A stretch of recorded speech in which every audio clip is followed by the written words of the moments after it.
Okay, working on Jerry H's Mini Lathe. This is a 10-inch test bar.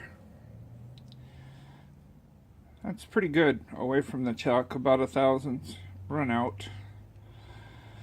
And now I'm going to check the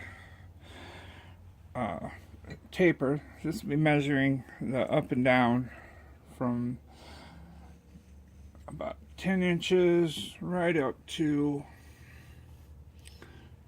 damn near hitting the chuck. There's what, maybe a half a thou or something like that, maybe a thousandth. All right, we'll move it to the side. Okay, this is measuring the left to right. Try and push squarely on this.